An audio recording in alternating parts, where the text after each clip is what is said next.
හරි. අද බලන්න දුස්සාවිතාව. හරි. එතකොට දැන් ඔයාට දැන් ශේෂ්ත්‍ර ප්‍රශ්න සම්පූර්ණයෙන්ම කරගන්න පුළුවන්. හරි. ඊට පස්සේ දැන් මේ ප්‍රශ්නේ ඊගා ප්‍රශ්නේ. හරි. ඒතර මේක අහන්නේ පදාර්ථයේ යාන්ත්‍රික ගුණ ප්‍රශ්න. හරිද? මේකෙත් කොටස් තුනයි. ඔයා දන්නවා කවුද? දුස්සාවිතාවයයි, පෘෂ්ටිඝාතයයි, හරි. ප්‍රත්‍යස්ථාවයි. හරි. ඒතර ගිය පාර ප්‍රත්‍යස්ථාවය ඇහුවා. ඒතර මේ පාර ගොඩක් අඩ අහන්නේ කවුද? එක්ක දුස්සාවිතාවය නැත්තම් පෘෂ්ටිඝාතය. නැත්තම් ඔය දෙකේ මික්ස් එකක් එන්නත් පුළුවන්. හරි. හරි. එතකොට අපි දන්නවා මොකද්ද? අපි දන්නවා කිසියම් රළු පෘෂ්ඨයක් මත තිබ්බට පස්සේ කිසියම් ස්කන්ධයක් අපි දන්නවා මේ ස්කන්ධය මෙහෙට අපි චලනය කරද්දී නේද? එතන මේ පෘෂ්ඨය රළු වෙන ඇති වෙන මොන බලයක්ද? ඝර්ෂණ බලයක්. හරි. අන්න ඒ වගේ කිසියම් ද්‍රවයක් තුළ හරි කිසියම් ද්‍රවයක් තුළ ඔයා දන්නවා මෙන්න මේ ද්‍රව තියෙන ස්තර. හරි. මේ ද්‍රව තියෙන මොනවා විදියටද? ස්තර. හරි. එතකොට ඕන් ඔය ද්‍රව මේ එකිනෙක චලිත වීම මේ සාපේක්ෂ චලිතයක් ඇති වෙන අවස්ථාවේදී ඕවා අතර තියෙන මොන බලද? ඝර්ෂණ බල. හරි. එහෙනම් අපි කියනවා ඕන් ඔය ද්‍රවයක් තුළ ඇති වෙන ඝර්ෂණ බලට අපි කියන මොකක් කියලාද? දුස්රාවී බල කියලා. පැහැදිලිද? හරි. මොනවද කියන්නේ? දුස්රාවී බල කියලා. හරිද? සරලව තමයි දුස්රාවී බල කියලා කියන්නේ. හරිද? හරි. ඒවා ලියන්න ඕනේ නැහැ. හරි ඒවා. මේවා ලියන්න ඕනේ නැහැ. හරි. ඊට පස්සේ කියලා දැන් ওই දුස්රාවී බලය හොයන්න ප්‍රධාන වශයෙන් තියෙනවා නියමයක්. හරි. නිව්ටන්ගේ දුස්රාවිතා පිළිබඳ නියමය. හරිද? හරි. ඒක කියන්නේ මෙහෙම කතන්දරයක්. හරි. අපි ගත්තට පස්සේ කිසියම් ස්තර දෙකක් මේක. හරි. එතකොට කිසියම් ස්තර දෙකක් තිබ්බහම හරි. එතකොට කිසියම් ස්තර දෙකක් තියෙනවා. එතකොට ওই ස්තර දෙක අතර දුර සිම්පල් d කියලා මම ගන්නවා. හරි. මම ගන්නවා එකක වර්ගඵලය කැපිටල් A කියලා. හරි. එතකොට ඔයාලට තේරෙන්නේ මේ එක ළඟ තියෙන තරල දෙයක්. හරිද? හරි. ඒකට ඔයාලට තේරෙනවා මේවා අතර ඇති වෙන මොන බලද? දුස්රාවී බල. හරි. මේවා අතර ඇති වෙන මොන බලද? දුස්රාවී බල. හරිද? හරි. එතකොට ඔවුන් ඔය දුස්රාවී බලය කියන එක සමානුපාතිකයිලු. හරි. ඔවුන් ඔය දුස්රාවී බලය කියන සමානුපාතිකයිලු මේවා අතර තියෙන දුරෙහි ප්‍රතිලෝමයට. හරි මුලින් මේක කියනවා. හරි. ඊකට දැන් අපි දන්නවා දැන් මේ තරල අංශු එකිනෙකට සාපේක්ෂ ප්‍රවේග වලින් චලිත වෙනවා කියලා. හරි. එතන මම ගත්තොත් මෙයා v1 ප්‍රවේගයෙන් යනවා. හරි. මෙයා v2 ප්‍රවේගයෙන් යනවා කියලා අපි ගත්තොත්. හරි. අපිට තේරෙනවා මෙතන තියෙනවා කවුද? කිසියම් ප්‍රවේග අන්තරයක්. හරි. කිසියම් ප්‍රවේග අන්තරයක් තියෙනවා. හරි. එයා මම ගන්නම්කෝ v1 ඍණ v2 කියලා. හරි. දැන් මේ නිව්ටන්ගේ නියමයෙන් හරි කියනවා විශේෂ වචනයක් ප්‍රවේග අනුක්‍රමණය කියලා. හරි. එහෙනම් කවුද ප්‍රවේග අනුක්‍රමණය කියන්නේ? ඕනෑම රාශියක අනුක්‍රමණය කියන්නේ ඒ අදාළ රාශිය බෙදන්න ඕනේ ඒව අතර තියෙන දුරින්. හරි. එහෙනම් කවුද ප්‍රවේග අනුක්‍රමණය කියන්නේ? ප්‍රවේග වෙනස බෙදන්න කාගෙන්ද? දුරින්. පැහැදිලිද? හරි. හරි. අපි හරි කියන කවුරු කියලාද? ප්‍රවේග අනුක්‍රමණය කියලා. පැහැදිලිද? කවුද කියන්නේ? ප්‍රවේග අනුක්‍රමණය. හරි. දැන් ඔන්න නිව්ටන්ගේ නියමයෙන් කියනවා හරි ඔන්න ඔය දුස්රාවී බලය කියන එක්කෙනා සමානුපාතිකයිලු ඔන්න ඔය කියන ප්‍රවේග අනුක්‍රමණයට.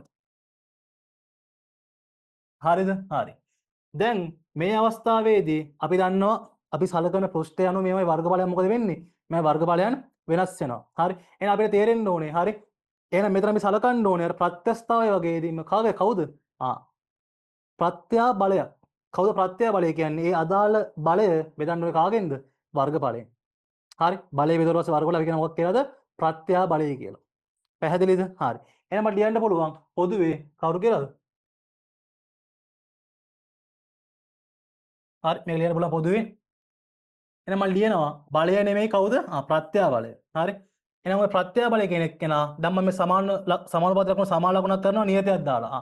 මේ දුස්රාවිතාවේදී නියතය තමයි නීටා. හරි. එහෙනම් නීටා වාරයක් v1 ඍණ v2 බෙදීම d. හරි. එහෙනම් මෙයා තමයි දුස්රාවිතාවය පිළිබඳ කවුද? නිව්ටන්ගේ නියමය. පැහැදිලිද? හරි. කවුද? දුස්රාවිතාවය පිළිබඳ නිව්ටන්ගේ නියමය. හරි.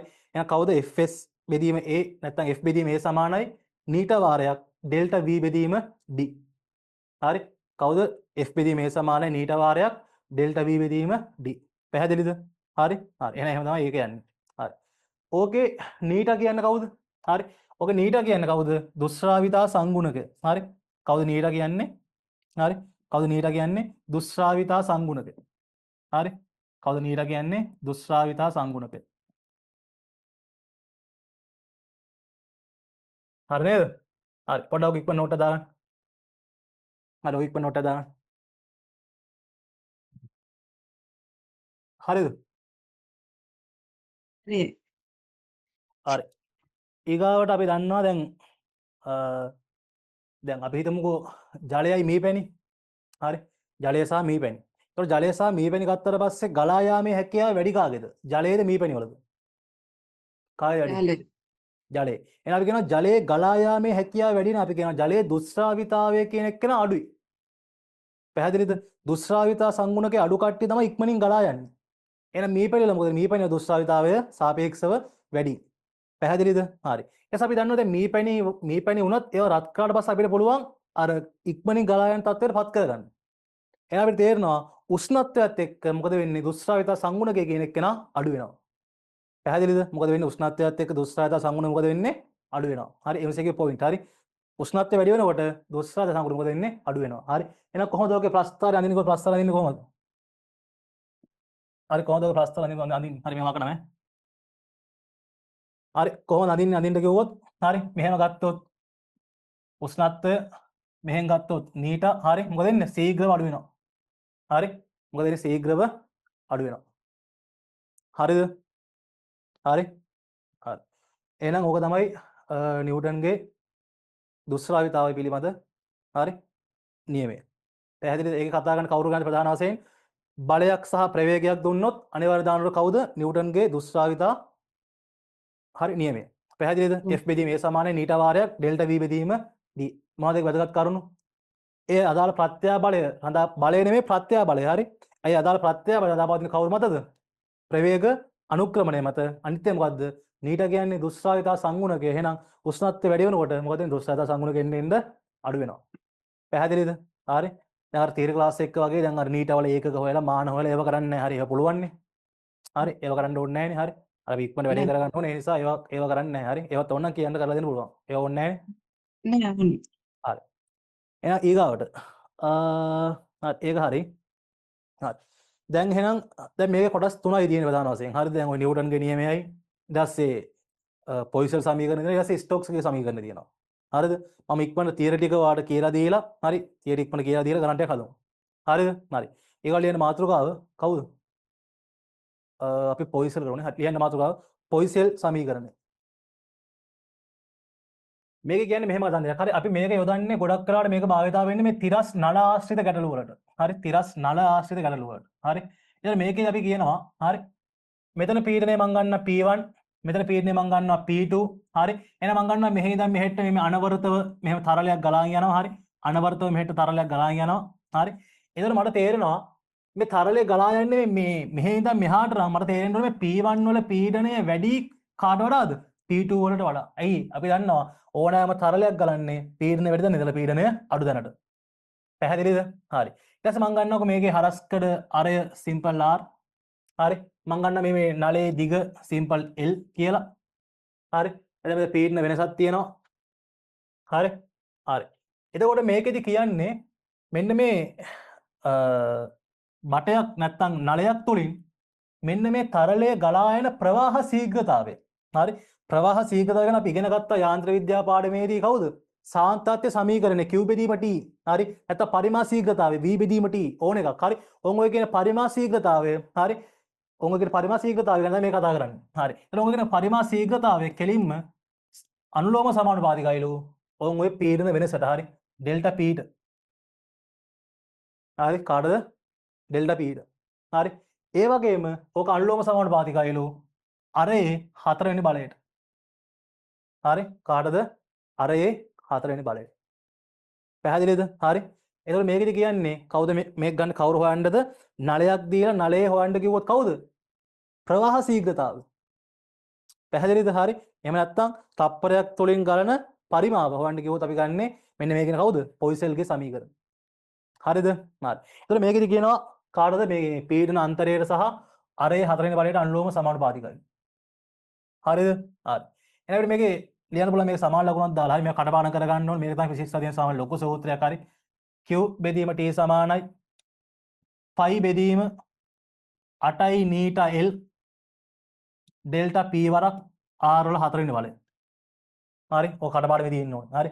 Q බෙදීම T සමානයි phi බෙදීම 8යි නීටා L ඩෙල්ටා P වරක් R වල හතරවෙනි බලය. පැහැදිලිද? හරි. ඔක කටපාඩම් කරගන්න හරි. ඔක තමයි කවුද? පොයිසල්ගේ සමීකරණ. පැහැදිලිද? හරි. එහෙනම් ඔච්චරයි කවුද? පොයිසල්ගේ සමීකරණ. හරි හරි. දැන් ඔයාලට තේරෙන්න ඕනේ මේක යොදන්නත් මේකෙත් තියෙනවා නීට කියන යාළුවා හරි. ඒක නීට යොදන්න බෑ උෂ්ණත්වය වෙනස් වෙනවා නම්. ඇයි අපි දන්නවා උෂ්ණත්වයත් එක්ක නීට කියන එක්ක මොකද වෙන්නේ? වෙනස් වෙනවා. පැහැදිලිද? එහෙනම් මේ සමීකරණ යොදන්න අනිවාර්යෙන්ම මොකක් වෙන්න ඕනද? උෂ්ණත්වය නියතව තියෙන්න ඕන. පැහැදිලිද? උෂ්ණත්වය මොකක් වෙන්න ඕනද? උෂ්ණත්වය නියතව තියෙන්න ඕන. අනික් කතන්දරේ ඕන් ඔය නලය මොන වෙන්න ඕනද? අනිවාර්යෙන් තිරස් වෙන්න ඕන. හරි. තිරස් නල වලට තමයි අපි ඕන් ඔය සූත්‍රය වළංගු වෙන්නේ.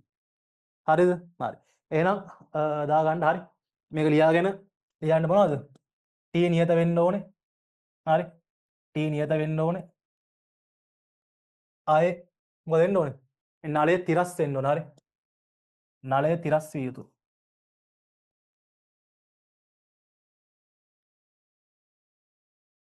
නලය තිරස් විය යුතුයි. හරි. උෂ්ණත්වය නියත වෙන්න ඕනේ. නලය තිරස් වෙන්න ඕනේ. හරි ලියා ගන්න. හරිද? හරි. හරි. ඊගාවට දැන් අරවත් අපි යොදන්න ඕන. හරි. අර බර්නුලි සමීකරණය යොදන්න අපි ගන්න තත්ත්ව කිහිපයක් තියෙනවනේ. මොනවද තත්ත්ව? අනාකූල වෙන්න ඕනේ. ආයි අනවත අනවරත වෙන්න ඕනේ. හරි. ඒ කන්ඩිෂන්ස් ටික දාන්න ඕනේ. ආයි මේ නලය ඍජු වෙන්න ඕනේ. හරි. මේ නලය ඍජු නලයක් වෙන්න ඕනේ. හරි. ඒවා තමයි ලියන්න. නලය ඍජු වෙන්න ඕනේ. හරි. අර අනවරත අසම්පීඩ්‍ය හරි තරලයක් වෙන්න ඕනේ. දැන් ඒක අපි කතා දුස්රාවි නොවන කියලානේ. මේක දුස්රාවි. හරි. ඒක අපි කතා බර්නුලි කතා දුස්රාවි නොවන තරලයක් කියලානේ. නමුත් අපි දැන් කතා කරන්නේ දුස්රාවි තරල. හරි. ඒවයිත් අසම්පීඩ්‍ය අනවරත තත්ත්ව තියෙන්න ඕනේ. හරි. හරියට දාගන්න. හරියයි. හරි. දැන් මේ නලය මෙහෙම තිබ්බට හරි දැන් මේකෙන් කොහොම තරලය ගලද්දින් අපි කියනවා මෙන්න මෙහෙම දැන් බලන්න මේ උඩ සහ යට තියෙන්නේ ඝනනේ නේද මේ උඩ සහ මේ සිලින්ඩරයක් නේ මේ උඩ සහ යට තියෙන ඝන පැහැදිලිද හරි එතකොට මේ ඝනයක් ස්පර්ශව ඊට යටින් ආසන්නව ගන්න තරලය සහ මෙන්න මේ තරලය අපි කියනවා දැන් ඝනයක් ස්පර්ශයි සහ ඒ ඝනය චලනය වෙන්නේ නැහැනේ ඒ ඝනය චලනය වෙන්නේ නැහැ ඒක ඝනයේ ප්‍රවේගය බිඳුවයි එහෙනම් අපි කියනවා එන්නේ ස්පර්ශව තියෙන අදාළ ළඟම තරලයේ ප්‍රවේගය කීයයි කියලාද බිඳුවයි කියලා තේරෙනවද ප්‍රවේගය කොච්චර කියලාද බිඳුවයි කියලා එහෙනම් ඔයාලට තේරෙන්න ඕනේ මේකේ වැඩිම ප්‍රවේගයක් තියෙන්නේ මේකේ හරස්කඩ හරි මැද හරි හරස්කඩ තමයි වැඩිම ප්‍රවේගයක් තියෙන්නේ එහෙනම් ඔයාලට තේරෙනවා මෙතනත් අඩුයි මෙතනත් අඩුයි මැද වැඩි නම් මොකද හැඩය මේ වගේ හැඩයක් පැහැදිලිද එහෙනම් ඕංගොගේ ප්‍රවේගය තියෙන්නේ ඕං ඔය වගේ හැඩයකට පැහැදිලිද මැද තමයි වැඩිම ප්‍රවේගයක් තියෙන්නේ හරි මැද තමයි වැඩිම ප්‍රවේගයක් තියෙන්නේ තේරුණාද හරි හරි දැන් මේක බටයක්නේ හරි දැන් ඒතර ඔක ප්‍රවේගය එන්නේ කොහොමද මෙන්න මේ විදිහට හරි උඩම බිඳුවයි හරි උඩම බිඳුවයි ඊට පස්සේ ඔම එන්න එන්න මෙයා වෙලා මැද වැඩිම ආයෙ මොකද වෙන්නේ එන්න අඩු වෙලා කීය වෙනවද බිඳුව වෙනවා පැහැදිලිද හරි ඒක කොහොමද තමයි තියෙන්නේ දැන් අපි ඕක බැලුවට පස්සේ මෙන්න මෙහෙම දැන් අපි ඕක මෙන්න මේ පැත්තේ බැලුවට පස්සේ අපිට ඕක තියෙන්නේ මෙන්න මේ වගේ එක නේද හරි මෙන්න මේ වගේ එක නේද හරි තේරුණාද දැන් ඕක මෙහෙම අපි මේ කපලා බැලුවොත් දැන් මේකන්නේ මේ ද්විමාන තලයේනේ හරි දැන් මම මේකට ඔහොම ඇහැ තියලා බැලුවොත් ඔහොම තරල ඉන්නේ මෙන්න මේ වගේ පතේ පැහැදිලිද හරි එතකොට ඕක තමයි මේකේ අර පැතිපෙනුම හරි ඇන්දාව හරි එන එක දාගන්න දැන් අරගෙත් එහෙම දැන් අපි අර කලින් කතා කරේ කවුද නිව්ටන්ගේ සමීකරණය දද්දි අපි හිතමු මේක ගංගාවක ඉවුරු දෙකක් කියලා හරි මේක ගංගාවක ඉවුරු දෙකක් නම් මේ ගංගාවල ඉවුරු චලනය වෙන්නේ නැහැනේ එහෙනම් මෙතනත් ප්‍රවේගය බිඳුවයි මෙතනත් ප්‍රවේගය කීයද බිඳුවයි හරි දැන් ඒතර මේක දැන් මේක සිලින්ඩරයක් නෙමෙයිනේ නේ මේක සිලින්ඩරයක් නෙමෙයි මේක නිකන් කාණුවක් හරි ඒතර මේක ප්‍රවේග විචලනය වෙන්නේ මෙහෙම ත්‍රිකෝණාකාර හැඩයකට හරි ත්‍රිකෝණාකාර හැඩයකට මැද තමයි ප්‍රවේගය උපරිම වෙන්නේ මෙතනත් බිඳුවයි මෙතනත් බිඳුවයි හරි ඒතර ඕක තමයි විචලනය වෙන්නේ හරි ඒකත් ඔන්න දාගන්න මැද තමයි Vmax තියෙන්නේ හරි මැද තමයි Vmax තියෙන්නේ හරි දාගන්න හරියයි. හරි දැන් අපිට කතා කරන්න තියෙන්නේ මේ නල පද්ධති ගැන හරි එතකොට පද්ධති කොටස් දෙකයි ශ්‍රේණිගත සහ සමාන්තරගත නල පද්ධති පැහැදිලිද හරි නෝට දාගන්න හරි මුලින්ම ලියන්න ශ්‍රේණිගත නල පද්ධති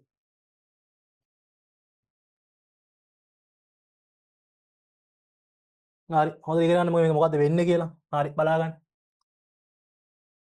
මෙහෙම නලයක් තියෙනවා ඊළඟට මෙහෙම නලයක් තියෙනවා හරි මේකේ මම අරය ගන්නම් R1යි මෙතන මම අරය ගන්නවා R2යි මෙතන පීඩනය මම ගන්න P1 මෙතන පීඩනය P2 හරි මෙහෙම ඔහොම මේකක් ගමු හරි. මෙතන පීඩනය P1 මෙතන පීඩනය P2 මම ගන්න මෙතන පීඩනය P3 කියනවා. හරිද? හරි. එතන P1 P2 P3 තියෙනවා. හරි. දැන් අපි දැන් බලන්න දැන් ওই නලයේ සම්බන්ධයෙන් දැන් ওই නල දෙක තියෙන මොන ගතවද? ශ්‍රේණිගතව. ශ්‍රේණික. පැහැදිලිද? හරි. කොහොමද තියෙන ශ්‍රේණිගතව. හරි. එතකොට ශ්‍රේණිගතයින දැන් ඔයාලට තේරෙන්න ඕනේ මෙන්න අපි හිතමු දැන් මේක මෙහෙම ටැප් එකකින් එන වතුර නලයක් කියලා. දැන් ඕක කොහොම ඇවිල්ලා මේක මෙහෙම යනවනේ මේ එන වතුර පාර. එහෙනම් ඔයාලට තේරෙනවා මෙහෙන් එන පරිමා ශීඝ්‍රතාවයම මේක හරහාත් යන්න ඕනේ. ඒ යද්දි වේගය අඩු වැඩි වෙනවා. නේද? යද්දි වේගය අඩු වැඩි වෙනවා. නමුත් අර ආපු පරිමා ඕක කරා යන්න බෑ. නමුත් කොහොමද මේ ලීක් වෙන්නේ නැහනේ. කොහොමද ලීක් වෙන්නේ නැහැ. කොහොමද හිලක් නැත්තම් ලීක් වෙන්නේ නැහැ. ඒක ලීක් වෙන්නේ නැත්තම් ආපු පරිමා ආයෙත් යන්න ඕනේ. පැහැදිලිද? හරි. එහෙනම් අපිට තේරෙන්න ඕනේ ශ්‍රේණිගතයි නම් කවුරු නියතයිද? පරිමා ශීඝ්‍රතාවය මොකද එන්න ඕනේ? පරිමා ශීඝ්‍රතාවය නියතයි. පැහැදිලිද? ශ්‍රේණිගතයි නම් පරිමා ශීඝ්‍රතාවය නියතයි. තේරුණාද? හරි. දැන් මම ගන්නවා මට මේක වෙනුවෙන් යොදන්න පුළුවන් තනි එක්කෙනා. හරි. මම ගන්නකො මෙයා L1 මේ දිගේ L2 කියලා. හරි. මම ගන්න තනි සමකය. හරි. තනි සමකය. හරි. එයා මම ගන්නකො එයාගේ හරි R කියලා. හරි. සමකයේ හරි මම ගන්නවා R. හරි. සමකයේ දිග මට එනවා L1 L2 නේ. හරි. සමකයේ දිග එනවා L1 L2 කියලා. හරි. දැන් මම දාන්න යන්නේ මේකට කවුද? හරි. දැන් එහෙනම් ඔයාලට තේරෙන්න ඕනේ මෙන්න මෙතන පීඩන අන්තරය. හරි අපි හිතමු මෙතන පීඩන අන්තරය කවුරු වෙන්න ඕනද? මෙතන පීඩන අන්තරය කවුරු වෙන්න ඕනද? පටන් ගන්න P1 ඉවර වෙන්නේ කාගෙන්ද? P3 වලින්. හරි හරි. එහෙනම් මට ලිව්ව හැකි කවුද? මෙතන පීඩන අන්තරයට මේ නලයේ පීඩන අන්තරය එකතු කරාම නේද මේකේ සම්පූර්ණ පීඩන අන්තරය ලැබෙන්නේ? තේරෙනවද? මේකේ පීඩන අන්තරයට මේකේ පීඩන අන්තරය එකතු කරොත් තමයි මේ සම්පූර්ණ පීඩන අන්තරය ලැබෙන්නේ. හරි. එහෙනම් මට ලියන්න පුළුවන් කවුද? Delta P1 plus delta P2 සමානයි ඩෙල්ටා P සමක. අවුලක් නැහැ නේ? නෑ. හරි. දැන් මම දන්න කවුද මගේ සමීකරණය? පැත්තෙන් ලියා ගන්නකො. Q බෙදීම T සමානයි 5 බෙදීම 8යි නීටා L ඩෙල්ටා P වරක් ඩෙල්ටා P වරක් R වල 4 නේ. ඔව්. කොහමනේ? හරි. දැන් ඔය ඩෙල්ටා P උක්ත කරන්න. ඩෙල්ටා P උක්ත කරන්න. එතකොට කොහොමද එන්නේ? Q බෙදීම T වරක් 8යි නීටා L 5 වරක් කොහොමද එන්නේ? දැන් ඔක මෙතන දාන්න. හරි අපි දාමු එකකින් එකට. මුලින්ම P1 කියන්නේ මේ නලය හරහා මේ නලය හරහා පීඩන අන්තරය. ඒකේ දත්ත Q බෙදීම T මයි. හරි. 8යි නීටා L1 නේ. 8යි නීටා L1 බෙදීම 5 වරක් R1 වල 4 වෙනි බලය. ඩෙල්ටා P2 දාන්න මේ නලයට එයාගේ දත්ත කවුද? Q බෙදීම T මයි 8යි නීටා L2 බෙදීම 5 වරක් R2 වල 4 වෙනි බලය. සමාන වෙනවා කවුද මෙයා? කවුද? එයාමයිනේ. එයා හරහාමත් යන්නේ එයාමයි. Q බෙදීම T වරක් 8යි නීටා L1 plus L2 හරි L1 plus L2 බෙදීම 5 වරක් R වල නේද R සමකයේ 4 වෙනි බලය. හරි. දැන් බලන්න මේ Q බෙදීම T ට Q බෙදීම T ට Q බෙදීම T කැපෙනවා. 8යි නීටා 5 වලට 8යි නීටා 5 වලට 8යි නීටා 5 කැපෙනවා. හරි. දැන් එහෙනම් එනවා පොදු සූත්‍රයක්. කොහොමද? L1 බෙදීම R1 වල 4 ඊගාවට L2 බෙදීම R2 වල 4 equal වෙනවා කවුද? L1 plus L2 plus R සමකයේ 4 වෙනි බලය. මෙයා මේ සම්මත සූත්‍ර නෙමෙයි. මෙයා සම්මත සූත්‍ර නෙමෙයි. හරි. දැනගන්න ඕනේ මොකද්ද වෙන්නේ මොකද්ද කියලා. හරි. ශ්‍රේණිගතයි නම් කවුරු නියතයිද? Q බෙදීම T නියතයි. ඔච්චරයි. හරි. මොකද වෙන්නේ ශ්‍රේණිගතයි නම් Q බෙදීම T නියතයි. නේද? අරහෙන් එන ප්‍රමාණය ඒකෙන් ආය යන්නත් ඕනේ. තේරෙනවද? කොහෙවත් ලීක් වෙන්නේ නැත්තම් නේද? ඒකෙන් අර එන ප්‍රමාණය ආයෙත් ඒකෙන්ම යන්න ඕනේ. කතන්දරේ තේරුණාද? හරිද? හරි. එහෙනම් ඔක නෝට දාන්න.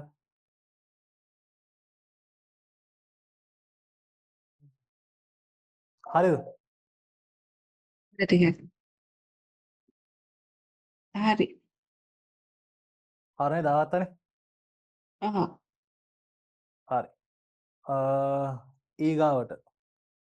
හරි. ඔක හරි. ඊගාට මොකක්ද තියෙන්නේ? සමාන්තරගත නල පද්ධති. හරි. ලියන අනුමාත්‍රකාව සමාන්තරගත නල පද්ධති. හරියි. හරි. මොකද්ද අනුමාත්‍රකාව සමාන්තරගත නල පද්ධති. හරි. හරි. දැන් එහෙනම් පොඩි දාගමු එකක් පොඩි හිතමු අපි හරි. හිතන්න තමයි පුරුදු වෙන්න ඕනේ. හරි මේවනේ නැත්නම් මේ සූත්‍ර ලියන්න නෙමෙයි හරි. ඕන ගානක් ආවොත් කොහොමද හිතන්නේ? හරි එහෙනම් මේකේ මොකද්ද පොයින්ට් එක කවුරු නියතයිද? ශ්‍රේණිගතයි නම් Q බෙදීම T නියතයි. හරි. දැන් මම සමාන්තරගතයි නම් අපි හිතමු මෙහෙම මොකක් හරි වාදනයක් තියෙනවා ඕක කොහොම බට දෙකක් යනවා කියලා. හරි ඕක කොහොම බට දෙකක් යනවා. හරි දැන් ඕක කොහොම බට දෙකක් යනවා. හරි. හරි. දැන් ඔන්න ඔහොම තමයි ගානක් එන්න පුළුවන්. හරි. ඔහොම ගානක් එන්න පුළුවන්. දැන් ඔහොම කිසියම් එකක් තියෙනවා. දැන් මෙහෙන් එනවා කිසියම් පරිමාවක්. ඉතින් ඔය පරිමාවේ කොටසක් යනවා මෙයා හරහා අනිත් කොටස යනවා මෙයා හරහා. නේද? ඕකනේ ඔගේ කතන්දරේ හරි. දැන් ඔහොම සමාන්තරගතව තිබ්බොත් නේද? නල පද්ධති දෙකක්. දැන් ඉතින් මෙහෙන් එන සම්පූර්ණ පරිමාවෙන් කොටසක් යනවා මෙයා හරහා අනිත් කොටස යනවා මෙයා හරහා. නේද? ඕකනේ. හරි. එහෙනම් මොකද්ද? එහෙනම් මට ලියන්න පුළුවන්. අනික් කතන්දර දැන් මේවා තියෙන්නේ එකම දිගකින් නෙමෙයි එකම දිගකින් නම් එකම තත්ත්වයට දෙනවා. ඔයාලට පේනවා මේවා අතර කවුරු නියතයිද? පීඩන අන්තර මොකද එන්නේ? පීඩන අන්තර නියතයි. හරි. කවුරු නියතයිද? පීඩන අන්තර නියතයි. තේරුණා නේද? දැන් මෙයා මේ එකම දිගකින් නම් තියෙන්නේ නේද? එහෙනම් මෙයා P1 නම් මෙයාත් කවුද? P1ම තමයි. හරි.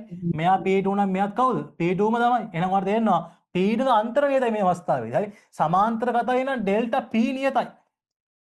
ඩෙල්ටා P නියතයි. එහෙනම් මොකද මේක ලියන්න ඕනේ සූත්‍රය. හරි. ඒතර Q බෙදීම T සමක සමානයිනේ.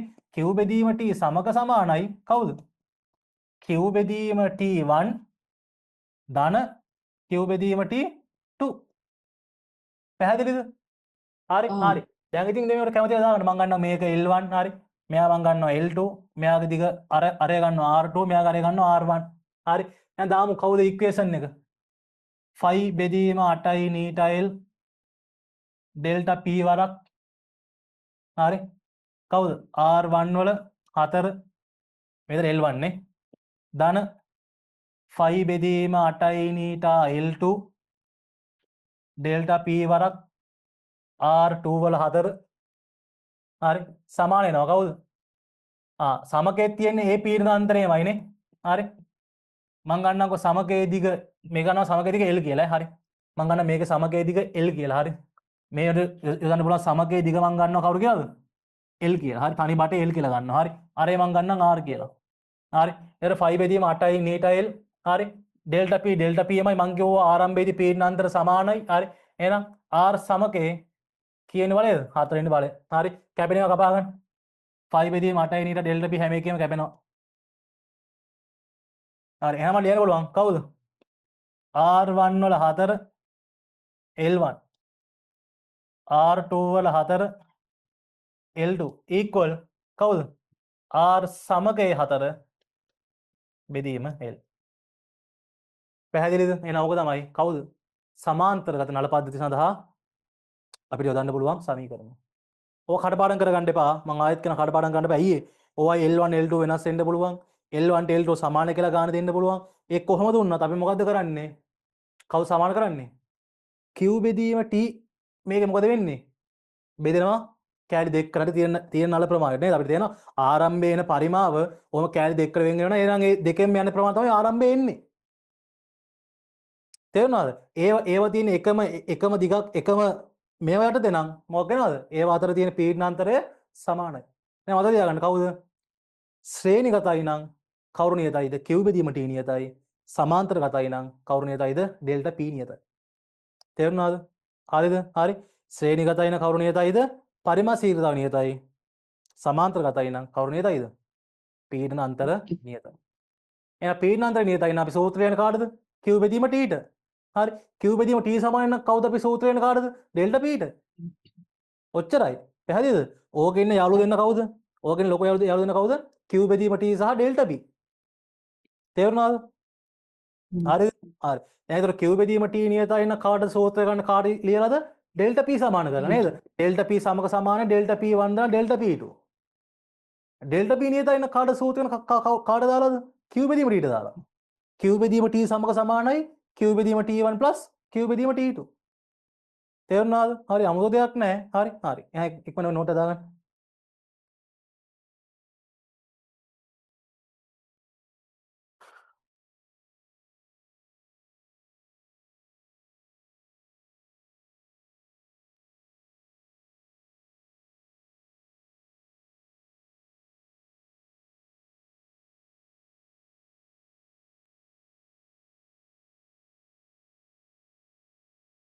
හරියයි. හරි. ඔය ටික තමයි පොයිසෙල් වල තියෙන්නේ. හරි. ඔය ටික තමයි පොයිසෙල් වල තියෙන්නේ. ඊගාවට හරි. අපි දැන් එහෙනම් කොටස් දෙකක් ඉවරයිනේ. කවුද කොටස් දෙක? නිව්ටන්ගේ සමීකරණයක් කරා. හරි ඊට පස්සේ පොයිසෙල් සමීකරණයක් කරා. හරිද? හරි. ඔයාලා තියෙනවා පේසර් MCQ. තියෙනවා. හරි. ඒක දාගන්නකො 2018 වගේ පෙරලා ගන්න. ටිකක් ඉන්න. හරි.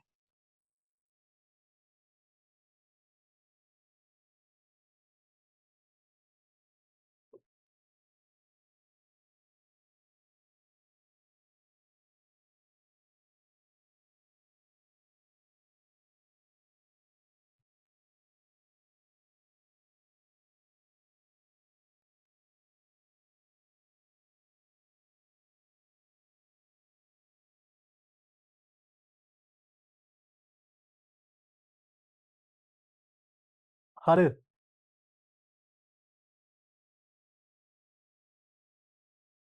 2008 නේද අයියේ? 18. ආ 18.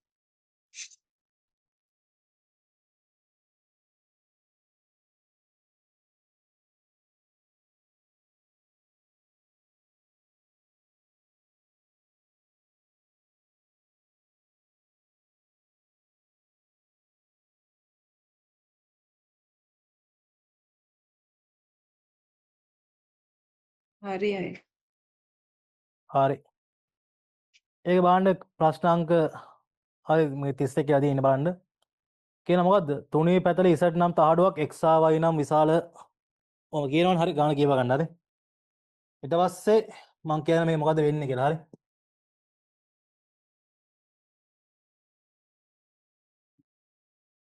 හරි බලාගන්නකො මේ මොකද කියන්නේ. මේක කියනවා මෙහෙම මේ මෙහෙම නලයක හරි මෙහෙම දාලා දෙනවලු තෙල් නේද? හරි. තෙල් දාලා තියනවලු. හරි. ඔය තෙල් දාලා දෙනවා කියලා කියනවනේ. හරි. ඊට පස්සේ කියනවා මොකද්ද? මේ මැද ස්තරයනේ. මැද ස්තරය චලනය වෙනවලු කීයක ප්‍රවේගයකින්ද? v වලින් නේද?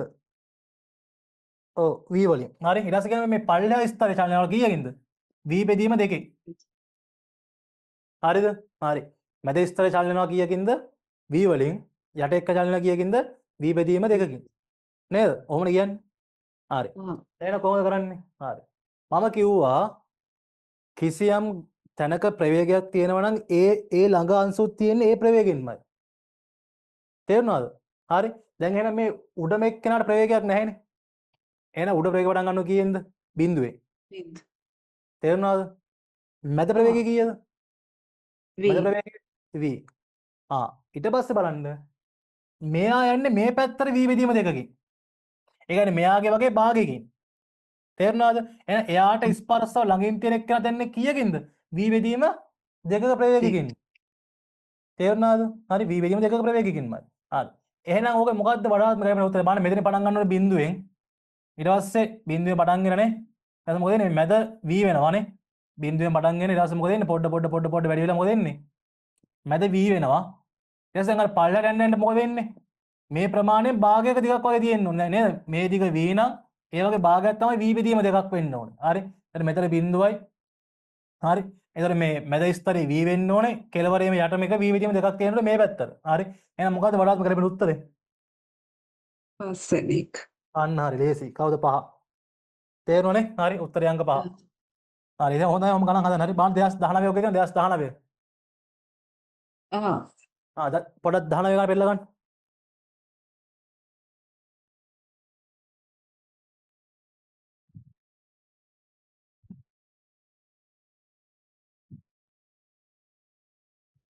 හරි ප්‍රශ්න කියවන්න බලන්න කියලා හදන්න බලන්න.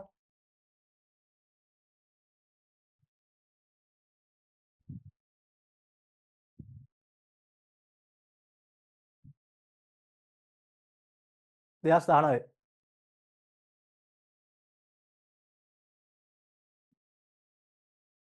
ප්‍රශ්න හම්බුණාද? දෙකස් නෑ 19 නැද්ද? පාස් ප්‍රශ්න කරලා අංක ප්‍රශ්න අංක 23 ප්‍රශ්න හරියයි. හදන්න බං try කරන්න. හරියයි. කී උත්තරේ? 5යි. 5 කියලා ආවද? ඔව්. හරි කොහොමද හැදුවේ? ඒක කියනවා නේද 23 හරි 2019 නේ? ඔව්. ඔය කියන්නේ පෘෂ්ඨීය වර්ග බලය වර්ග සෙන්ටිමීටර් 500ක් හෝ තිරස් තහඩු දෙකක් අතර සෙන්ටිමීටර් දෙකක හිඩැස දුෂ්ටාද සංගුණකය 0.2ක් වෙච්ච තෙල් වලින් පොළවා තියෙනවලු. හරි. පහළ තියෙන තහඩු නිශ්චලව තියාගෙන උඩ ඉන්න එක්කෙනා නිව්ටන් 5කින් තිරස්ව චලනය කරනවලු. තෙල් ස්තර වල ප්‍රවේග තහඩු අතර පරතරය හරහා රේඛීය විචලනය වේ. ඔව් රේඛීය විචලනය වේ නම් තෙල් වල මධ්‍ය ස්තරයේ ප්‍රවේගය අහනවා. නේද? හරි බලමු. මොකද කියන්නේ? හරි මෙහෙම තියෙනවලු පල්ලෙහා එක්කෙනා නිශ්චලයිලු. නේද? මෙයා චලනය කරන නිව්ටන් 5කින්. හරි. හරි. ඊට පස්සේ මේකේ මොකද නීටා කීයද? නීටා 0.2යි නේ. ඔව්. නීටා 0.2යි. ඊගාවට මේ පරතරය සෙන්ටිමීටර් 2යි. ඊගාවට හරි ඔච්චර දත්ත තියලා තියෙන්නේ නේද? හරි මෙතන වර්ගඵලය 500 යලුනේ. හරි. සලකන වර්ගඵලය කොච්චරද කියනවද? වර්ගඵලය 500යි වර්ග සෙන්ටිමීටර්. හරි. දැන් මං කිව්වා බලයක් සහ ප්‍රවේග සම්බන්ධ වෙන කවුද දාන්න ඕනේ? බලයක් සහ ප්‍රවේග සම්බන්ධ කවුද දාන්න ඕනේ? නිව්ටන්ගේ පළවෙනි අපි මුලින් කතා කරපු එක නේද? F බෙදීම A සමානයි නීටා වාරයක් කවුද? ඩෙල්ටා V බෙදීම D. හරි. මං දාන මේ සම්පූර්ණ එකටම. ඒකේ උඩ කොච්චරද? නිව්ටන් 5ද 5යි ms එකක් දෙන්නේ. නිව්ටන් 5. අපෙන් අහන්නේ මෙයානේ. අපෙන් අහන්නේ ප්‍රවේගය නේද? හරි. මෙතන නිව්ටන් 5යි වර්ග බලය 500 වරක් 10 ඍණ 4යි නේ. වර්ග සෙන්ටිමීටර්නේ. නීටා 0.2යි. ඩෙල්ටා V මං ගන්න මෙයා ප්‍රවේගය මං ගන්නවා V1 මෙයා ගන්නවා බිඳුවයි. එහෙනම් V1 ඍණ බිඳුව කියන්නේ V1මයි. බෙදීම D දෙක වැඩි කිරීම 10 ඍණ 2යි නේ. හරි සුළු කරන්න. කීයක් එනවද? මෙතන එනවා 0.2කට 0.2 මෙතනට 10යි 10 ඍණ 1යි. හරි. එතකොට 10 ඍණ ගුණාංශ 5යි 10 ඍණ 1යි. එතකොට එනවා 5යි 10 ඍණ 1යි 10යි ධන 4යි බෙදීම 500 නේ. හරි. එතකොට එනවා V1 කීයයි කියලාද? 10යි කියලා නේ. ඔව්. ඔව් නේ V1 එනවා 10 ms ඍණ 1යි කියලා. නමුත් අපෙන් අහන්නේ V1 නෙමෙයි. නේද? අපෙන් අහන්නේ V1 නෙමෙයි. අපෙන් අහන්නේ මේ මැද. දැන් ඔයාලට තේරෙන්න ඕනේ මෙතන දැන් මෙතන ප්‍රවේගයක් තියෙනවා. මෙතන ඉස්සර නැහැනේ. දැන් මෙතන ප්‍රවේගයක් තියෙනවා. මෙතන ප්‍රවේගය බිඳුවයි. එහෙනම් මෙහෙ මේ කොහොම විචලනය වෙන්නේ? මේ විදිහට. රේඛීයව නේද? හරි. ඔය විදිහට විචලනය වෙන්නේ. තේරුණා නේද? හරි. ඇයි මෙතනට ප්‍රවේගයක් දීලා දැන් අපි කලින් කතා කරේ මෙතනත් නිශ්චලයි මෙතනත් නිශ්චලයි. එහෙම තමයි කොහොමද? මැද තමයි උපරිම ප්‍රවේගයක් තියෙන්නේ. නමුත් මේ අවස්ථාවේදී ආරම්භයේ උඩට ප්‍රවේගයක් දෙනවා. හරි. මෙතන ප්‍රවේගය බිඳුව. එහෙනම් විචලනය වෙන්නේ මෙන්න මේ ආකාරයට. හරි. එහෙනම් මොකද වෙන්නේ? හරියටම මේ හරි මැද කියන්නේ ඔයාගෙන් භාගයයි. හරි. ඇයි මේකේ කියනවා රේඛීයව කියලා. හරි. එහෙනම් 10 බෙදීම 2යි. එහෙනම් උත්තරේ 5යි ms වෙන එකයි නේ. හරි. ඒක හරි. හරි අපි ආයෙම පාළුවට හරි.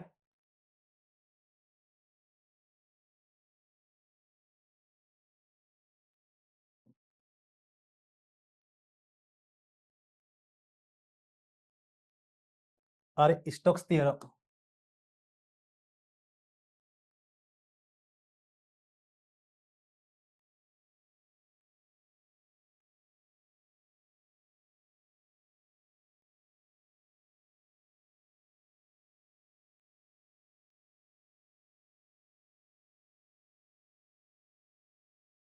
හරිද? හරියයි. හරි. මේ කතා කරන්නේ මෙහෙමයි ස්ටොක් තියරම කතා කරන්නේ කිසියම් තරලයක් තුල ගිලෙන ගෝලයක් ගැන. හරි කිසියම් තරලයක් තුල ගිලෙන කවුරු ගැනද? ගෝලයක් ගැන. හරිද? හරි. දැන් ඔය ගෝලේ යන්න පුළුවන් ආකාර දෙකයි. එක්ක උඩ ඉඳන් පහළට යන්න පුළුවන්. එහෙම නැත්නම් පහළ ඉඳන් උඩට එන්න පුළුවන්. උඩ ඉඳන් පහළට යන්න නම් මොකද්ද වෙන්න ඕනේ? ගෝලයේ ඝනත්වය ඒ අදාළ ද්‍රව්‍ය ඝනත්වයට මොකක් වෙන්න ඕනද? වැඩි වෙන්න ඕනේ. හරි. උඩට යන්න නම් ද්‍රව්‍ය ඝනත්වයට ගෝලයේ ඝනත්වය අඩු වෙන්න ඕනේ. හරිද? හරි. අපි මුලින්ම සලකමු පහළට යන අවස්ථාවක්. හරිද? හරි. එහෙනම් පහළට යද්දී ඔයාලට තේරෙන්න ඕනේ මේකේ ක්‍රියාත්මක වෙනවා පහළට නම් චලිත වෙන්නේ ওই දුෂ්‍රාවී තරලය මගින් ක්‍රියාත්මක වෙන මොකද්ද? උඩට බලයක්. දුෂ්‍රාවී බල. හරි. එතකොට ওই දුෂ්‍රාවී බල උන් ඔය දැන් අපි බෝලයක් කියලා. ඒතර ඔය බෝලේ වටේටම ওই දුෂ්‍රාවී බල ක්‍රියාත්මක වෙනවා. පැහැදිලි ඔය ස්පර්ශ වෙලා තියෙන පෘෂ්ඨයේ වටේටම ওই දුෂ්‍රාවී බල ක්‍රියාත්මක වෙනවා. හරිද? නමුත් අපි ගන්නේ මොකද්ද? ඕන් ওই බල ඔක්කොගෙම එකතු වෙන අපි ගන්න තනි බලයක් F කියලා උඩට. පහළට චලිත වෙන්නේ දුෂ්‍රාවී බලයක් තියෙන කොහටද? උඩට. හැබැයි ඔක දෙන එක බලයක් නෙවෙයි බල කිහිපයක් තියෙන්නේ. අපි ඔක්කොටම තනියට ගන්නවා එක බලයක්. හරි. උඩට F කියලා. හරි. එහෙනම් මම මේක අඳ ගන්නකො මේ බෝලේ අරන් එළියට. හරි. හරි. මම ගත්ත බෝලේ එළියට පහළට තියෙනවා mg. හරි. උඩට තියෙනවා නේද? උඩට තියෙනවා මම අර කිව්ව හරි බල තියෙනවා නේද? කවුද? fs තියෙනවා උඩට. හරි. උඩට තියෙනවා fs නැත්තම් කවුද? අපි කිව්වා දුෂ්‍රාවී බලය. හරි. ඊට අමතරව කවුරු තියෙනවද? අපි දන්න ඕන තරලය ඕන වස්තුවක් තරලයක් තුල ගිරේදී අපි දන්න කවුරු ඇතේනවද? කවුද ඇතේ උඩට? උඩට වනේ u. හරි. උඩට u තියෙනවා. හරි. එහෙනම් මෙයා තමයි මේක මත ක්‍රියාත්මක වෙන බල. හරි. එහෙනම් මම සලකනවා පහළට චලිතය. හරි. එහෙනම් මම සලකනවා කවුද? පහළට චලිතය. හරි.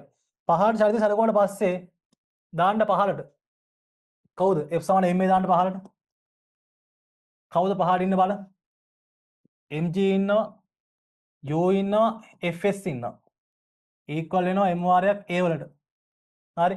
දැන් ලියමු mg කවුද u කියන්නේ? v rho g. හරි. v rho g. ඍණ fs කියන්නේ හරි. fs කියන්නේ මෙතන කවුද? ස්ටොක් තියරම් එකේ හරි. එන දුෂ්‍රාවී බලය හරි. ඒතරම් එයා මම කිව්වේ නෑනේ බලන්න. හරි. ඒතරම් ඔය මේ අවස්ථාවේදී අපි කියන මේ තරලයක් තුල ගෝලයක් ගිලෙද්දී ඇති වෙන දුෂ්‍රාවී බලය අපි කියන සූත්‍රයක් තියෙනවා. හරි. fs සමානයි 6යි ෆයි නීටා r වරක් v. හරි.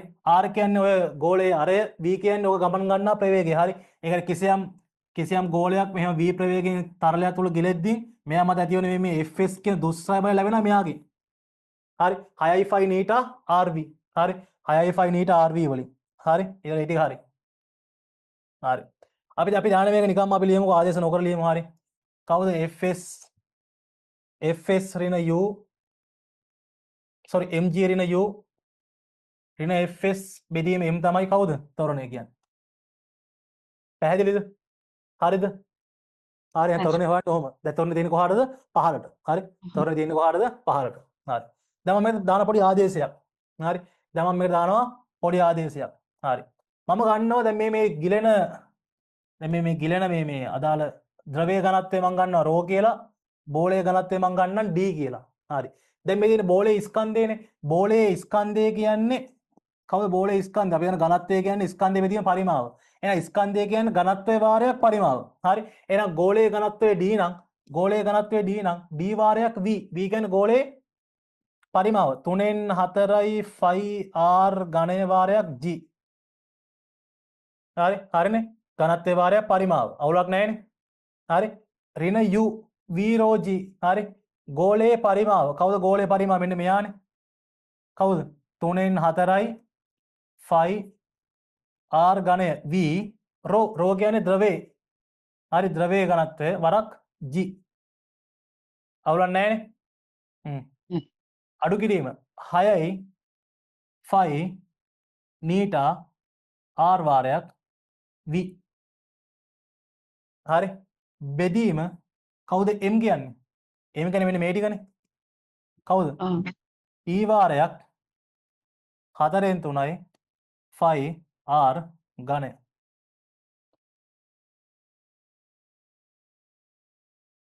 හරිද? හරි. හොඳයි. හරි. එතකොට ඕක තමයි ත්වරණය හොයන සමීකරණය. හරි. ලියා ගන්න මම අනිත් එක කියලා දෙන්න. හරි. මේක මොන ලියා ගන්න එතකොට ඊටමදි බෝඩ් එකේ. හරි. හදා ගන්න.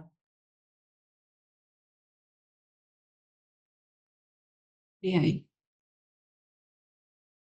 හරිද? හරි. එහෙනම් ඕක තමයි ඔක ත්වරණය හොයන්නේ නේ. හරි. එහෙනම් ඔක ත්වරණය හොයන්නේ කොහොමයි? හරි. ඊගාවට දැන් ඔයාලට තේරෙන්න ඕනේ දැන් ඕකේ ගෝලය අතහරින අවස්ථාවේදී නේ. ගෝලය අතහරින අවස්ථාවේදී ප්‍රවේගය කීයද? ප්‍රවේගය ශුන්‍යයි. නේද? ප්‍රවේගය ශුන්‍යයි. එතකොට ප්‍රවේගය ශුන්‍යයි නම් ওই fs කියන එක්කෙනා කීයක් වෙනවද? fs කියන එක්කෙනා කීයක් වෙනවද? බිඳුවයි නේ. ඔව්. fs බිඳුවයි නම් නේද? fs බිඳුවයි නම් මෙන්න මේ පදේ කීයක් වෙනවද මේ පදේ? බිඳුව. බිඳුවයි. එහෙනම් හිතන්න ඕනන්නේ හරි. හරි. එහෙනම් බලන්න මොකද්ද වෙන්නේ මේකේ? අතහරින අවස්ථාවේදී ප්‍රවේගය ශුන්‍යයි. අය අපි අතහරින්නේ නේද? ශුන්‍ය නේද? අතහරින නිශ්චලතාවයෙන්. එහෙනම් v බිඳුවයි. v බිඳුවයි නම් 6.5 නීට rv කියන පදේ බිඳුවක් එනවා. හරි. එහෙනම් මේ පදේ කීයක් කරන මේ පදේ ඔය පදේ බිඳුවක් එනවා. ඔය පදේ බිඳුවක් වෙච්ච ගමන් දැන් ඔයාලට තේරෙනවද මේ තොරණය කියන එක්කෙනා හැදෙන්නේ බලන්න. මේ තොරණය කියන එක්කෙනා හැදෙන්නේ හරි. මේ තොරණය කියන එක්කෙනා හැදෙන්නේ කොහමද? mg ගෙන් u අඩු වෙලා ඒකෙන් fs තව අඩු වෙන්න ඕනේ. එහෙනම් ඔයාලට තේරෙන්න ඕනේ මේ fs කියන එක්කෙනා බිඳුව වෙච්ච ගමන් නේද? අපි හිතුවොත් mg 10යි u 2යි fs 5යි නම් 10න් 2ක් ගියාම කීයද? 8යි 8න් 5ක් ගියාම කීයද? 3යි. 3 බෙදීම 1 3 බෙදීම 1 එහෙම හිතමුකෝ. හරි. දැන් මේ fs කියන එක්කෙනා බිඳුව වෙන අවස්ථාවේ නේද තොරණේ උපරිම වෙන්නේ. ඇයි අර අඩු වෙන පදයක් සම්පූර්ණයෙන්ම නැති වෙනවා. නෑ අර අඩු වෙන පදයක් සම්පූර්ණයෙන්ම මොකද වෙන්නේ? නැති වෙනවා. ඒක නැති වෙනවා කියන්නේ මොකද වෙන්නේ? ඒ අවස්ථාවේදී තොරණය උපරිමයි. එහෙනම් ඔයාලට තේරෙන්න ඕනේ ප්‍රවේගය බිඳුවක් වෙන අවස්ථාවේදී තමයි තොරණය උපරිම වෙන්නේ. ඇයි ඒ? fs බිඳුවක් වෙන නිසා. හරිද? හරි. තේරුණා හොඳට? කතන්දර තේරුණාද? හරි. එහෙනම් මොකද වෙන්නේ? මම ගන්නවා මෙතන නේ. v සමානයි බිඳුව බැවින් fs බිඳුවයි. එම නිසා ඒ අවස්ථාවේදී තොරණය උපරිම වෙනවා. a max වෙනවා. එහෙනම් මම හොයනවා a max කීයද කියලා. හරි. එහෙනම් මම හොයමු a max කීයද කියලා. හරි. ගන්න මෙතනින්. මෙතනින් ගන්න. මේ පදේ බිඳුවක් එනවනේ. හරි. ලියන්න. 3න් 4යි d වාරයක් 5r ඝනය g අඩු කිරීම 3න් 4යි 5r ඝනය rho g බෙදීම 3න් 4යි 5 d වාරයක් r ඝනය නේ. හරි. අපිට තේරෙනවා 3න් 4යි 5 කියන එක්කෙනා කැපෙනවා. නේද? r ඝනයත් මොකද වෙන්නේ? r ඝනයත් කැපෙනවා. ඒක උඩින් එනවා g ගත්තොත් එළියට d ඍණ rho බෙදීම d තමයි a max. දැක්කද? හරි. කවුද a max එන්නේ? g වාරයක් d ඍණ rho බෙදීම d. මේ බලන්න මේක කොහොමද හිතන්නේ? හරි. දැන් අපෙන් ඇහුවොත් උපරිම තොරණය කවුද? ඝනත්ව දෙක අඩු කරා g වලින් ගුණ කරා ආයේ අදාළ වස්තුවේ ඝනත්වයෙන් බෙදුවා. පැහැදිලිද? හරි. මෙන්න මේ කියන පදය වෙනස් වෙනවා මේ වස්තුව යන පැත්ත අනුව. මොකද වස්තුව යන පැත්ත කියන්නේ? වස්තුව පහළට නම් යන්නේ ගෝලයේ ඝනත්වය වැඩි ජලයේ අදාළ ද්‍රවයේ ඝනත්වයට වඩා. ඒ නිසා හැම වෙලේම දාන කවුද? වැඩි ඝනත්වයෙන් අඩු ඝනත්වය අඩු කරලා. තේරුණාද? කවුද දාන්නේ? වැඩි ඝනත්වයෙන් අඩු ඝනත්වය අඩු කරලා. මේ අවස්ථාව යන්නේ පහළට නිසා වැඩි ඝනත්වය d අඩු ඝනත්වය rho. නමුත් උඩට නම් යන්නේ මොකද වෙන්නේ? rho වැඩි වෙනවා d අඩු වෙනවා. එහෙනම් කවුද ලියන්නේ? rho ඍණ d. තේරුණාද? හරිද? හරි. එහෙනම් ඒක දැනගන්න ඕනේ. අපි දැන් මේක දැන් මේ පහළට නිසා තමයි මෙතන පහළට නිසා තමයි කවුද d ඍණ rho බෙදීම d උනේ. නමුත් අපි මේක දාන්නේ උඩට නම් මොකද වෙන්නේ? උඩට දානවා නම් කවුද වෙන්නේ? rho ඍණ d බෙදීම ආයෙත් dම තමයි. තේරුණාද කතන්දරේ? හරිද? හරි. එහෙනම් බලන්න නෝට් එක දාන්න. හරි. දැන් බලමු. හරි. එහෙනම් අපි කතා කරා දැන් මේක අතහරින අවස්ථාවේදී නේද? කවුද? v බිඳුවයි a max එනවනේ. නේද? අතහරින අවස්ථාවේ. එතකොට කොහොම ටික කාලයක් කොහොම ගියාට පස්සේ මොකද වෙන්නේ? එන්න කවුරු මොකක් වෙනවද? v එන්න වැඩි වෙනවා. v එන්න වැඩි වෙනවා. එතකොට තොරණේ එන්න මොකද වෙන්නේ? තොරණේ එන්න අඩු වෙනවා. ඇයි ඒ? v වැඩි වෙන නිසා කවුරු වැඩි වෙනවද? fs වැඩි වෙනවා. ඇයි fs කියන්නේ 6.5 නීට rv නේ. v වැඩි වෙන්න මෙයා වැඩි වෙනවා. මෙයා වැඩි වෙනවා කියන්නේ මොකද වෙන්නේ? තොරණේ එන්න මොකද වෙන්නේ? තොරණේ එන්න අඩු වෙනවා. පැහැදිලිද? මොකද තොරණේ එන්න අඩු වෙනවා. හරිද? ඒ ත්වරණය අඩු වෙලා ත්වරණය යම්කිසි අවස්ථාවකදී කීයක් වෙනවද? ශුන්‍ය වෙනවා. පැහැදිලිද? ත්වරණය ශුන්‍ය වුණා කියන්නේ මොකක් වෙනවද? ත්වරණය ශුන්‍යයි කියන්නේ අපි දන්නවා ඔය වස්තුව චලනය වෙන්නේ මොන ප්‍රවේගයකින්ද? ඒකාකාර ප්‍රවේගයකින්. තේරුණාද? හරිද? හරි. ත්වරණය ශුන්‍ය වුණා කියන්නේ ඔය කියන්නේ කාගෙන්ද? ඒකාකාර නැත්තම් නියත ප්‍රවේගයකින් නේ. සෝරි නියත ප්‍රවේගයකින් නේද? ප්‍රවේගය නියතයි නම් නේද? ප්‍රවේග අන්තරය බිඳුවයි. ඒ නිසා ත්වරණය කීයක් වෙනවද? ත්වරණය බිඳුවක් වෙනවා. පැහැදිලිද? ඕන් ඔය නියත වේගයට අපි කියනවා කවුරු කියලාද? ආන්ත ප්‍රවේගය කියලා. කවුද කියන්නේ? ආන්ත ප්‍රවේගය. තේරුණාද? හරිද? හරි. එහෙනම් අපි අන්දොත් ඕන් ඔය v සඳහා ප්‍රස්ථාරයේ කාලයත් එක්ක කොහොමද වෙනස් වෙන්නේ? ආරම්භයේ බිඳුවෙන් පටන්ගෙන එන්න මොකද වෙන්නේ? එන්න වැඩි වෙලා ඕන්වම නියත වෙනවා. මෙයා තමයි ඕන් ඔය කියන ආන්ත ප්‍රවේගය v ආන්ත. තේරුණාද? හරිද? කතන්දරේ තේරුණාද? හරි. එහෙනම් මොකක්ද වෙනවා කිව්වේ? ආරම්භයේදී ප්‍රවේගයේ බිඳුවයි. ඒ ආරම්භක අවස්ථාවේදී ත්වරණය උපරිමයි. නේද? උපරිම ත්වරණ ලැබෙනවා කාගෙන්ද? 2r වර්ග g sorry. කවුද? g වාරයක් d ඍණ රෝ බෙදීම d වලින්. හරිද? හරි. දැන් මේ අවස්ථාවේ මොකද මම කිව්වේ? එහෙනම් කාලය එන්න කාලය ගත වෙනවා. ඒතර එන්න මේක තුර ගන්න ප්‍රවේගය එන්න වැඩි වෙනවා. හරි? ප්‍රවේගය වැඩි වෙනවා කියන්නේ මොකද්ද? හරි? ප්‍රවේගය වැඩි වෙනවා කියන්නේ මොකද්ද? එන්න මොකක් වෙනවද? ත්වරණ එන්න අඩු වෙනවා. තේරුණාද? ප්‍රවේගය වැඩි වෙනවා. ත්වරණ එන්න අඩු වෙනවා. හරිද? එතකොට කිසිම අවස්ථාවක් වෙනවා ත්වරණය ශූන්‍යයක් වෙනවා. ඒ අවස්ථාවේදී මේ ගැන මොන ප්‍රවේගයෙන්ද? කාගෙන්ද? නියත ප්‍රවේගයකින්. පැහැදිලිද? හරි. එයාට අපි කියන මොකද්ද විශේෂ නමක් කවුද? ආන්ත ප්‍රවේගය කියලා. තේරුණාද? කවුද කියන්නේ? ආන්ත ප්‍රවේගය. හරිද? හරි. එහෙනම් ඔක දාගන්න. හරි. හරි අපි දැන් හොයමු ආන්ත ප්‍රවේගය කොහොමද හොයන්නේ කියලා. හරි. පොඩ්ඩක් නෝට් එක දාගන්න ඉක්මනට.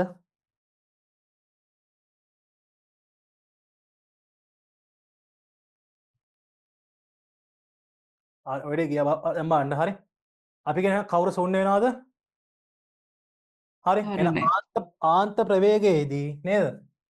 ආන්ත ප්‍රවේගයේදී හරි v ආන්තවලදී කවුරු බිඳුවක් වෙනවද? ත්වරණයේ බිඳුවක් වෙනවා. එහෙනම් දැන් මේ ත්වරණ අපි කලින් ගත්ත සූත්‍රේ බිඳුවක් කරන්න. මේවට බිඳුව සමාන කරන්න. බිඳුව කරන්න. හරි. එතන මොකද වෙන්නේ? මෙයා මෙහෙට ගුණ කරාම කීයද වෙන්නේ? හ්ම්? බින්දු. තේරුම් නැහැ. හරි එහෙනම් ලියන්න. කවුද? 3න් 4යි d වාරයක් 5r ගණේ g ඍණ 3න් 4යි 5r ගණේ ρ වාරයක් g හරි සමාන වෙනවා කාටද? 6යි 5 නීට rv වලට නේ.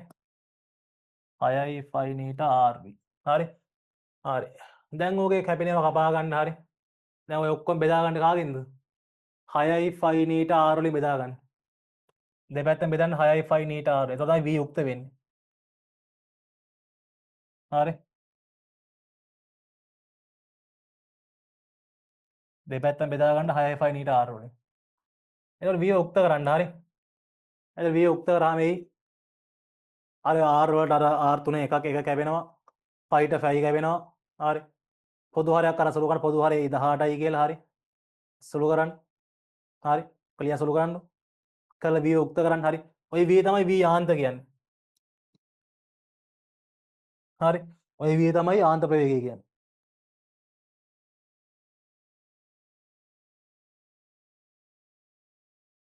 හරි. ඒ සුළු කරලා 9යි 9න් 2යි r වර්ග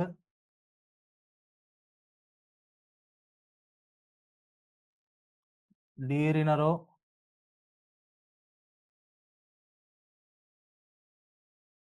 ඔය ලියවන්න.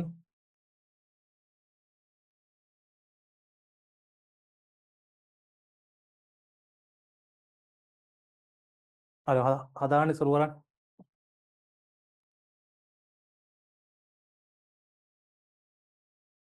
අතර v ආන්තයේ 9න් 2යි r වර්ග g d ඍණ රෝ බෙදීම 9යි නීට හරි.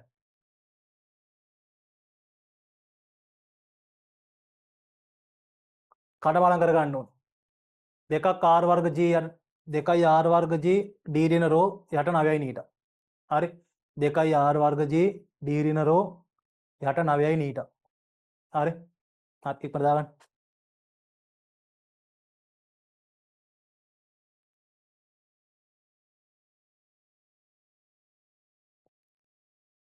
ප්‍රියයි. හරිද? හරි. හරි. ඒක ලෝ තමයි ස්ටොක් තියරම් එක. හරි. හරි. එතන අපි දැන් බලමු මේකේ හරි ඉවරයි පාඩේ. ඉතින් ඔච්චරයි තියෙන්නේ. හරි. ඒක ප්‍රවේගය අපි ප්‍රස්තාරන කොහොමද ප්‍රවේග ප්‍රස්තාර එන්නේ? මෙහෙම වෙලා නියත වෙනවා. එහෙනම් ත්වරණය මොකද? ත්වරණයේ ආරම්භයේදී කොච්චරද? ත්වරණයේ ආරම්භයේදී උපරිමයි. අඩු වෙනවා. හරි. ප්‍රවේගය වැඩි වෙලා නියත වෙනවා. නේද? ත්වරණය එන්න වැඩි අඩු වෙනවා. හරිද? ඕක තමයි දුෂ්කරතාවයේ හරි තියරි ටික. හරි. ඒක තියරි ටික අපි ඉක්මනට කවර් කරා නේද? අයි අපි XML ළඟයි හරි. ඒ නිසා තියරි ඉක්මනට කවර් කරා. හරි. වෙන්නේ මොකද්ද? සහ මේකේ දාන්න සූත්‍ර මොන වගේ අවස්ථාවලටද? හරි. ඒක රද සියලු සංකල්ප ටික අපි ඉක්මනින් කරලා ඉවර කරා. හරිද? හරි. දැන් ඕක ගත්තොත් පොඩි සමරියක් වගේ ගත්තොත් හරි කොහමද දෙන්නේ?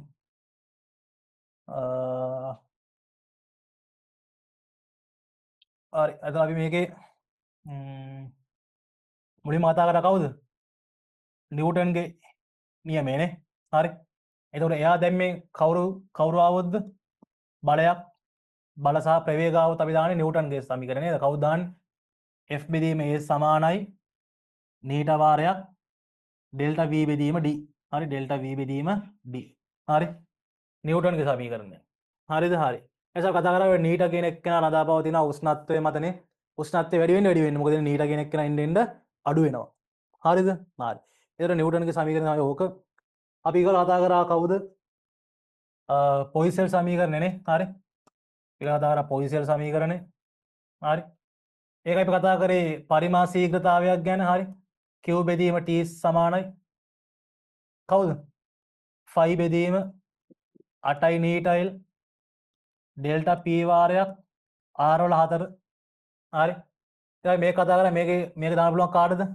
නලයේ තිරස් වෙන්න ඕනේ. හරි. අසම්පීඩ්‍ය අනවරත වෙන්න ඕනේ. දුෂ්‍රාවී තරලයක් වෙන්න ඕනේ. හරි. එතකොට Q බෙදීම T සමානයි මෙයාට. ගණන් අහන්න පුළුවන් මෙන්න මෙහෙම. හරිද? දැන් අපි දන්නවා Q බෙදීම T සමානයිනේ මෙයාට. කාටද? අපි ඉගෙන ගත්ත සාන්තත්ත්‍ය සමීකරණයෙන් යාන්ත්‍ර විද්‍යාවේදී Q බෙදීම T සමානයි හරස්කඩ වර්ගඵල වාරයක් ප්‍රවේගය කියලා. හරස්කඩ වර්ගඵල වාරයක් ප්‍රවේගය කියලා. එහෙනම් අපිට පුළුවන් මේ ප්‍රවේගයත් එක්ක සම්බන්ධ කරොත් පොයිසල් සමීකරණය මේ පීඩනයත් එක්ක මෙන්න මේ සමාන කරොත් මේ කවුද? ප්‍රවේග අපි සමාන කරන්නේ මෙන්න මෙතනින්. මේ වන් Q බෙදීම T නියතයි. එහෙනම් අපිට ලියන්න පුළුවන් කොහොමද? AV සමාන වෙනවා ඕම් ඔය කියන එක කරන්නේ ෆයි බෙදීම 8යි නීටයිල් ඩෙල්ටා P වාරයක් R වල 4. පැහැදිලිද? හරි. ඩෙල්ටා P වාරයක් R වල 4. එහෙනම් ඔන්න ඔතනින් සමාන කරන්න පුළුවන්. හරි. ප්‍රවේගත් එක්ක ඔන්න ඔහමයි පීඩන සම්බන්ධය ගන්න පොයිසෙල් වලින් ඇහුවොත්. තේරුණාද? හරි. ඔක අහලා දෙනවා. පාස් පේපර්ස් රචනා ප්‍රශ්න අහලා දෙනවා. හරි. MCQ වලත් අහලා දෙනවා.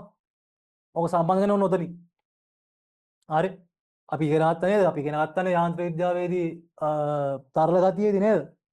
Q බෙදීම T සමානයි AV. හරස්කඩ වර්ගඵල වාරයක් ප්‍රවේගය. හරි. ඒක සම්බන්ධ කරන නොතනින්. හරි. ඒක දැනගන්න ඕනේ. ඊගාවට නිව්ටන්ගේ නියමය හරි පොයිසෙල් හරි ඊකට අපි කතා කරා ස්ටොක්ස් හරි. ඒක කවුද ස්ටොක් කියන්නේ? ස්ටොක් ගෙනුත් ලැබෙන්නේ අර ගෝලයක් මත බලයනේ.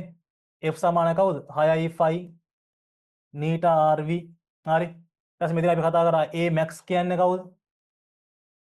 කවුද A max කියන්නේ? ඝනත්ව වෙනස වරක් G බෙදීම කවුද? D. කවුද? D. D. හරි. ඊගොල්ලෝ අපි කතා කරා කවුද? V ආන්ත. කවුද ආන්තර වේගය? 9න් 2යි R වර්ග G D ඍණ රෝ 9යි නීටා. හරි. රෝ තමයි මේකේ සමරිය එක. හරි. එතකොට නිව්ටන් දාන්නේ ස්තර චාර්ජය තමයි නිව්ටන් දාන්නේ නේද? කවුද නිව්ටන් දාන්නේ කොහොමද? ස්තර අතර ඇතිවන බලය හොයද්දී තමයි නිව්ටන් දාන්නේ. තේරුණාද? කාට පොයිසල් දාන්නේ? බට වල ගණන් වල. හරි. හරි. කාට පොයිසල් දාන්නේ බට වල ගණන් වලට. හරි. ඊගාවට ස්ටොක් දාන්නේ කාටද? ගෝලාශ්‍රිත ගණන් වලට. තේරුණාද? හරි.